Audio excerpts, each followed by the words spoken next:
to Focus Today. I'm your host, Perry Atkinson, and of course, a lot going on in the world, and for us to try to keep track of it, it's pretty daunting at times. Globalism being what it is, all the things going on within the United States and the Middle East, and then all of a sudden, France is back in the news. The leading candidate can't run. What does all this mean? Well, I'm very honored to have with us today Teddy Pierce, author of Dethrone Davos, Save America. He's a writer, speaker, a political commentator, and he is really after this whole thing called global agenda, the globalist agenda. There's a picture of the cover of his book on the screen there, Dethrone Davos, Save America. T.G. Pierce, you can check that out. And that's also his website, dethronedavos.com. And there is the picture of his landing page. Teddy, good to see you. How are you, friend?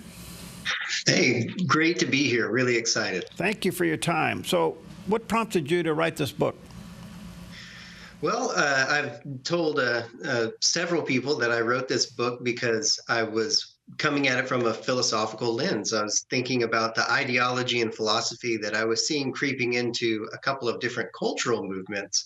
So I thought I was going to write this dusty old book, maybe get my force my son to read it one day. But I got more than I bargained for, and really just cracking this onion open. It was a lot more than what I was seeing at first. There was economic control, political control, cultural control, the likes of which I didn't realize before my research. And so realizing that it was all connected, and it's connected via a very specific group of people, woke me up in a lot of different ways, and I knew I had to get it down on paper. So here we are. Yeah.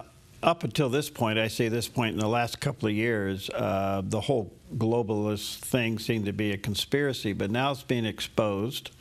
People like you are researching it, writing about it.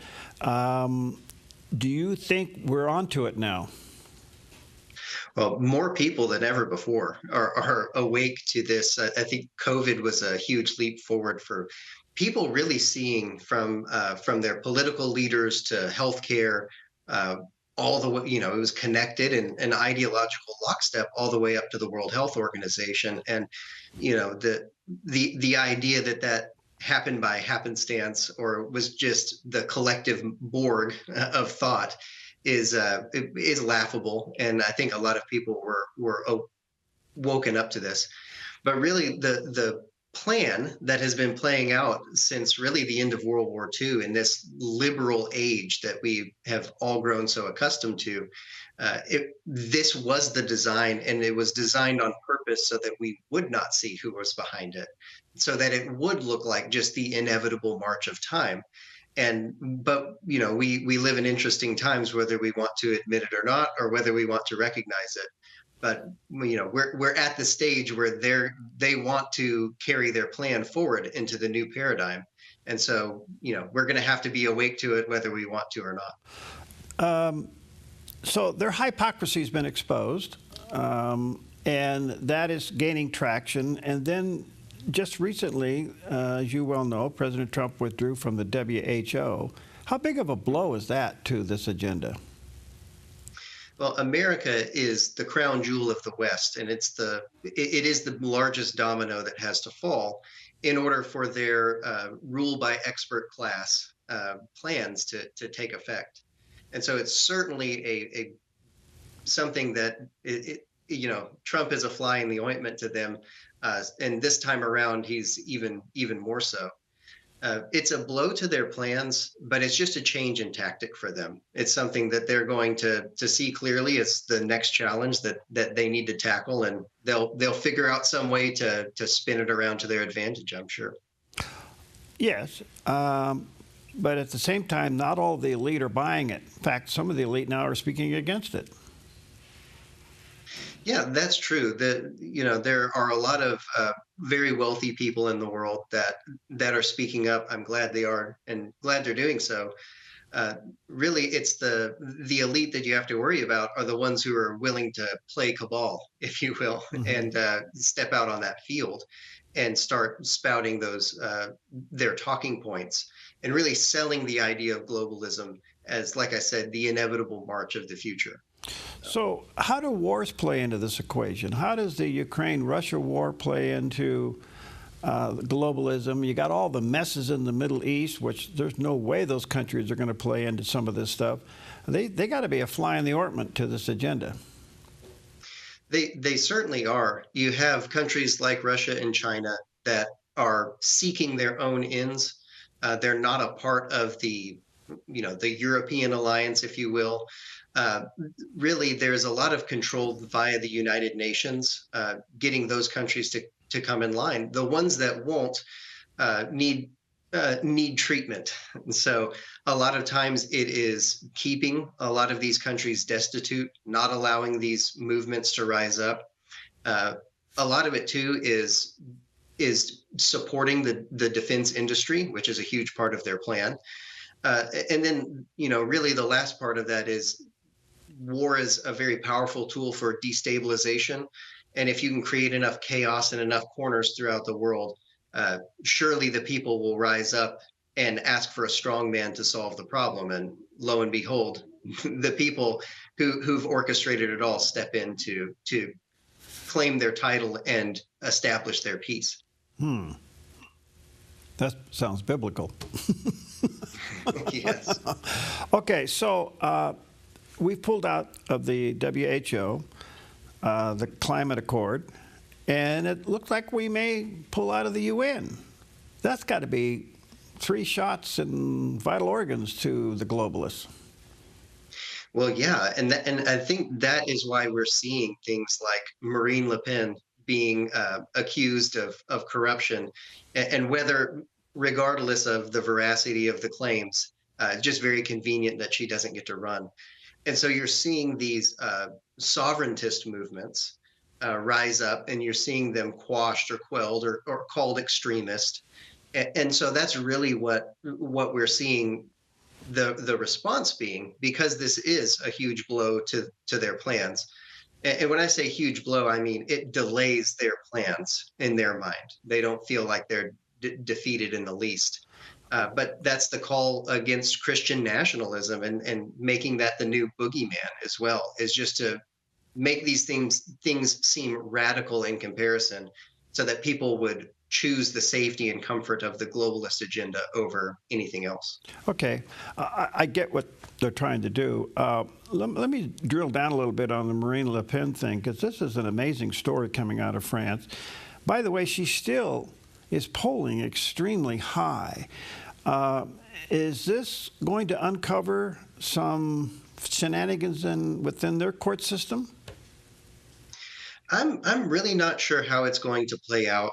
I know that they're going to push very, very hard to make the charges stick, at least through election time.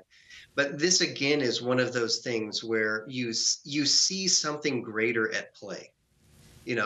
This isn't Macron just being a little petty tyrant. This is obviously tied to the fact that he is a World Economic Forum young global leader. He's dyed in the wool of their agenda and what they're trying to accomplish. That Paris hosted the climate accords, and so this is about the structure and integrity that the globalists have built into the French government, and them preserving that. And if that causes Macron to lose popularity, it's fine. There are 10 more people in the pipeline behind him. They're completely willing to throw him and even his government under the bus at this point, in order to preserve their power structure against anything that would dare rival it. We just saw that happen in Canada with Trudeau. Yes, yeah, in installation. Okay, so I understand that they think that they're still superior, they're elite, and they're going to get, at the end of the day, they're going to get what they want. But there's a couple things that seem to be crumbling underneath them, some of which we've already talked about. But some of these countries, France, other countries' economies are in shambles. Right. And how in the world are they going to be appealing to these people when they caused it? Right. Well, that's well, they didn't cause it, of course. That was just an unfortunate market move. Oh, well, yes, of course. I'm sorry. Impacted everyone, of course. Yeah, right. with the people that at the center of this globalist movement are people whose private banks underwrite the Federal Reserve, the World Bank, the International Monetary Fund. So, however much debt they allow the United States to go into, or any of these other countries to go into, uh, that means that they have the money to cover it. So we're not talking about the billionaire class. We're talking about the trillionaire class who doesn't count dollars in their bank account. They weigh their wealth in terms of power and control. And so that it would be great. It's not a threat, it's a promise to drive America's debt, into oblivion, because they would be the only ones who can cover the debt. And then, of course, we have to negotiate very specifically on very different terms with their Federal Reserve, which is as federal as Federal Express. It's their own private banking cartel. And so that's a huge, that would be a huge leap forward, to be a paradigm shift for the world. So to me, I see all of these movements as weakening these countries, weakening their sovereignty. And again, the further our hands are outstretched to ask for their safety, security, and protection, the more desperate we are, and the more they will be able to enact exactly what they want.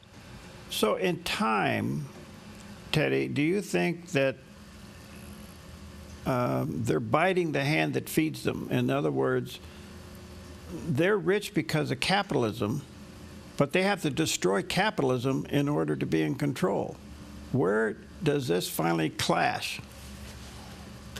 Well, I think we're seeing it right now. This is something that I specifically wanted to include in the book, which is uh, we know we live in a post-capitalist society. What I mean by that is, of course, you can own your own small business. You can get recourse to legal assistance and things like this. There are certain things you can do. The one thing you can't do is rival the power of any of the Fortune 500 companies. In almost every industry, one or two major corporations control the flow of goods, the setting of prices, all of these things, and the rest of the crumbs are picked up by small businesses on the fringes of those industries. And all of these massive corporations, they lobby American politicians and politicians all over the world. And we live in a voluntary socialist structure. And that's why I call it post-capitalist. And so I think we're at that moment where this is not sustainable for the common man and for capitalism broadly, but it's a very functional system for very powerful people who pull the strings via their economic technocracy to make those companies and the companies that are too big to fail cooperate with the governments that they also control and manipulate to create this new world order, this idea that they have, which is you're a barcode, you're to be managed, and they are the Nietzschean Übermensch. They're the strong man who's up for the challenge and has rigged the game in such a way that no one's going to be able to compete with them. So do they, from your research, do they think they're there now? That they're at the point now that they're just bigger than the problem? To me, I see that they believe that they're there. They've been there for a long time. What they're wanting to do is a completely peaceful, soft coup, color revolution style thing, where they're going to manipulate. They've already manipulated the world. They're going to push that manipulation over the edge with this thing they are alluding to called the Great Reset. And it's going to cause this international collaboration, or a need for that, like never before. But really what they're trying to do is make all the countries stay the same names and all of the dignitaries remain in place, and for people to feel like not much has changed. But the world will have changed, because the United Nations will be mandatory, and they will be the rule by expert class that's gently guiding the policy of the world, and they will control that through their economic control over the big ag and big food system and big pharma. So you'll have one place to go to for food, one place to go to for healthcare, the same scientists and experts that are guiding the countries of the world forward. Okay. So that's what they want. I think they could achieve it now, but not the way not in the chef's kiss way that they're trying to get it done. Okay, I understand that's their Christmas list. I get that. Yeah. I see some real problems. Not only do I don't like that, that's obvious. We don't want this.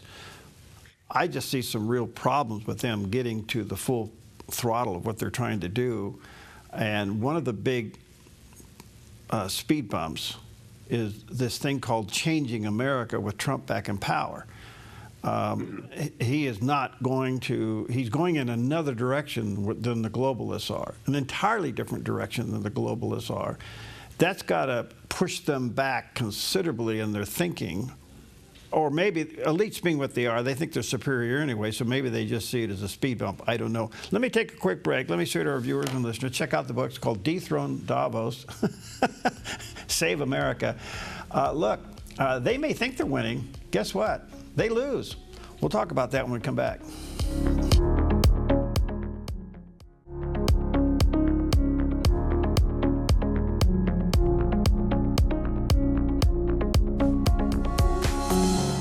Okay, welcome back, and I have a special guest today. Teddy Pierce is with us, the author of a fascinating book. Wow. Dethrone Davos, there's a picture of the cover, Save America, subtitle. And this is an amazing book dealing with globalism, which is all of us now begin to understand there's more to this than just conspiracy theory, that there are actually organizations and people that get together at a place called Davos and they huddle and they come up with these global thinking. But back to my comment just quickly there, and that was, it appears, especially after yesterday, where the president's going after tariffs and all that stuff, you know the drill, that is not good news for the globalists. When America wants to be independent again, this has got to be an interruption to them, or am I missing something? It certainly is. It certainly is, and I think that's why we're seeing the rhetoric, the orange man bad rhetoric, really start to ramp back up. Alluded to earlier, bringing in the boogeyman of Christian nationalism and all of these types of things. Again, it's orchestrated. It's designed. It is designed right along their playbook and their ideology. They have the theology and philosophy of relativism, and the relativism is basically just a denial of truth. And that fits right in with the philosophy of Nietzsche and his Übermensch, this idea that the strong man is the one who throws off all moral frameworks and is able to step outside the cultural norms and morals, and that's the truly liberated man. And that's the strong man who deserves to rule over the weaker people who can't seem to do so. And so it fits right into the framework of where they're coming from. These are people who believe themselves to be demigods, at least, or gods among men, due to their power and influence. So you can see why they would take this tact, and why when that's, sorry if I sound glib when I say that, but just I want to really put that in the framework and in the mind of the reader, and in anyone who needs to understand clearly what we're dealing with. We're dealing with godless people. We're dealing with moralist people. We're dealing with people who would laugh at you if you called them evil, because they don't even believe in that framework. They've knocked everything down to a mere power struggle, and may the strongest man win. And of course, that's why they've set this game up. It's their game, their story, and we have to lose in order for them to win. So I think that's probably how they're looking at America and Donald Trump in particular. They're going to see if they can outlast him. There'll certainly be a huge, huge fight for the power centers of the United States government in 2028. We'll see what they do. But really, this, in the same way of what Trump is doing and how that is foiling their plans, that lends itself right into their Achilles heel, and why I say that America is the crown jewel, the biggest domino that has to fall. That's so well said, because you answered a lot of my questions in there. I was wondering, I wanted to be respectful, but they do see themselves bigger than God. So, Absolutely. so with that in mind, and there's no moral framework or guardrails here, then anything goes to achieve what they want to achieve. And yet they've been exposed, and they're full throttle going ahead. Do they see their trunk on fire? I mean, they may be going down the road, but they're burning. You know? Right. So what's the antidote here? What's the solution? Well, their Achilles heel is precisely that, and it's why I do believe that America, in a philosophical revolution, a philosophical rebirth in this country, is so necessary, and this is the epicenter for it. Because unlike the godless globalists, we believe that we are endowed by our Creator with Hmm. certain inalienable rights, among those life, liberty, and the pursuit of happiness. And so God is at the center of our framework, and we say there is a God, and by God, the government's not going to take those rights away from me. And so I truly believe that us rediscovering our founding, this founding that has been taken from us on purpose as a part of psychological warfare, us being able to articulate that vision properly, pull that back into our discourse, both political and cultural, and really see clearly this divide that's happening. It's truly two different anthropologies and ways of thinking. First thing we have to do is identify it. And the second thing we have to do is live out our American freedom and our American rights, and demand that from our political leaders, demand that from our fellow man. And the best part about that is common sense and reason, and therefore human flourishing and prosperity is just built into it. So hopefully we will pull the great middle of this country back from the brink, and we'll just let the progressives run off the globalist cliff. How about that? Okay, that seems to happening. I mean, if you look back at the election cycle, we took a hard turn here, and it was fortified not only by the Electoral College but by the popular vote as well. Now, I'm trying to leave the personality of the president out of it. There was a philosophical, ideological shift in America. We don't like where we're going. We don't want to do this. We want to go to the other direction. When do you think that will show up in places like France and other European countries where those people are getting a little sick of their tyrants as well? That's a good question, and I do believe they're going to be behind the curve on that a little bit. But it's interesting because they're dealing with their own immigration crisis, and an immigration crisis that's really driving at the heart of the identity of those countries. And I by no means am talking about ethnic demographics. I'm talking about our Western institutions, the Western canon, really, that has affected jurisprudence in those countries, and civility.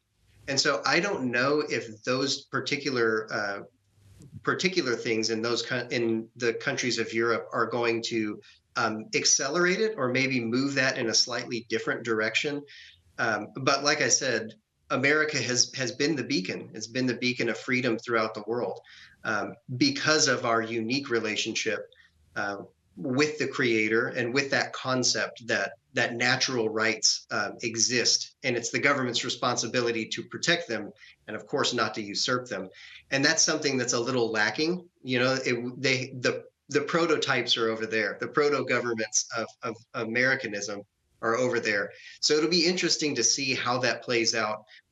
But at least for now, we have a lot more politically, governmentally, and in the ethos of Americanism to turn the tide of globalism here, and eradicate it here, that they don't really have access to there. But I don't know. It's a dynamic situation, so we'll see if something else becomes an accelerant. In your research, how close did America come from losing it?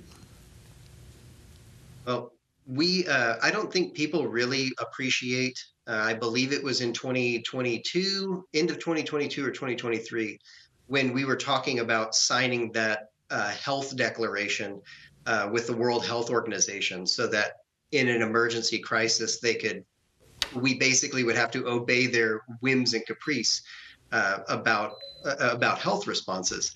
I don't think people realize that would have been a huge victory and a toehold. And of course, it's just a precedent to get where they wanted to go the whole time. We see that with legislation always. Uh, and to be quite honest, we do still have a chance of losing, of failing in this game. Um, so we're not out of the woods. No. And I want to reiterate too. 2024 was good for America, but that just because the tide turned at the ballot box doesn't mean the battle is over. No, but it appears to me that the globalists, where they want to put America maybe into bankruptcy, Hmm. they also need America's marketplace to succeed. I mean, it's kind of like you're pushing and pulling at the same time here. I don't get it. Yeah, well, when you think about it, most of us, when we think about a bank, we think about money exchanging, and there's the deposits, and they give out loans and things like this. When I talk about these central banks that underwrite our currencies, those are just giant pools of cash Mm-hmm. that, if you wanted to liquidate the bank that you're underwriting, you just write a check. And so, we really do need to understand the debt is one of the greatest existential crises. I know that term is way overused in today's modern rhetoric, but it truly is a threat to the existence of America, because of the way the Federal Reserve is set up. Outside of, I think we're still several years away from taking our monetary system back from the Federal Reserve. But in the meantime, they are driving the debt and driving the debt. And if what they will do is get the country of America itself to default on its debt, and then they will absorb it and find some payment plan. We'll be paying tax. It'll be our tax dollars that pay it off. But we'll basically be on a probationary management plan, and they will keep the economy and the New York Stock Exchange and the companies that are traded there humming right along. And so really, you're exactly right that they're pulling from both ends. It's just they know how far they can bend and break the system because they're the ones holding all the cards. They think they are. Right. Okay, well, somewhere God weighs into all this. But what's so interesting to me is that it's now been exposed. It's no longer a conspiracy theory. It's serious stuff. And when they're flying around in their personal jets and landing at Davos and they're having their meetings, and there's something going on behind those closed doors. Now we know what it is. And measures are being taken to stop it. I can see where a weak nation can easily get caught up in all of this. But some of these people won't live long enough to see their plan fulfilled. Yeah, that's true. Yeah. And many of the